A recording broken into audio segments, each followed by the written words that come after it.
नमस्कार साथीहरु, तपाईहरुलाई स्वागत छ बीएम पुन सर्च रिसर्चमा। आज हामी विश्वकै सबैभन्दा संवेदनशील र खतरनाक टकराव इरान र इजरायलको युद्धको बारेमा कुरा गर्नेछौं।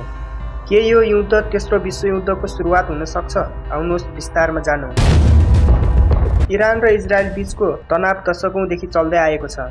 इरान मध्यपूर्वमा इस्लामिक गणतन्त्रको रूपमा उभिएको छ भने इजरायल यहुदी राष्ट्र हो। यी दुवै देशबीच धार्मिक, राजनीतिक र क्षेत्रीय प्रतिस्पर्धा छ।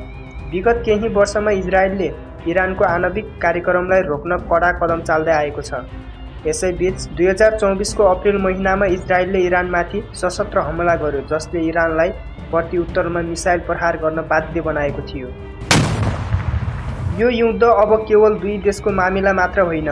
इजरायलको साथमा अमेरिका छ, जो मध्यपूर्वमा आफ्नो प्रभाव कायम गर्न चाहन्छ भने इरानको पक्षमा रुस र चीन छन्, जसले आफ्नो रणनीतिक हितहरू हेरेर सहयोग गर्दैछन्।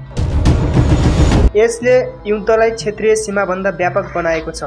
साथै सिरिया, लेबनानका संगठनहरू जस्तै यमनका हाउथी विद्रोहीहरूले पनि यस द्वन्द्वमा सहभागिता जनाइरहेका छन्। आजको युद्ध केवल जमिनमा मात्र सीमित छैन। साइबर हमला, ड्रोन मिसाइल प्रणाली, तेलको नाकामा कब्जा र आर्थिक नाकाबन्दी जस्ता आधुनिक तरिकाले लडिरहेको छ। यो युद्धले विश्वव्यापी तेल आपूर्ति सङ्कट निम्त्याउन सक्छ, त्यसैले यसले सबै देशलाई प्रत्यक्ष वा अप्रत्यक्ष रूपमा प्रभाव पार्दैछ। यदि यो द्वन्द्व अझै बढ्यो भने के हुन सक्छ? भारत, संयुक्त राज्य अमेरिका, रुस, चीन लगायतका शक्तिशाली राष्ट्रहरू यसमा संलग्न हुन सक्छन्। त्यसैले यो युद्ध विश्वयुद्धमा परिणत हुने सम्भावना छ।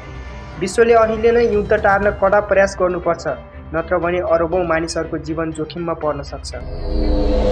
तपाईको विचारमा इरान र इजरायल युद्ध रोकिन्छ कि विश्वयुद्धको बाटो खोल्छ? तपाईको प्रतिक्रिया तल कमेन्टमा लेख्नुहोला र यस्तै यथार्थमा आधारित सामग्रीका लागि हाम्रो च्यानललाई सब्स्क्राइब गरेर हामीसँग जोडिन नबिर्सिनुहोला। हस्त धन्यवाद।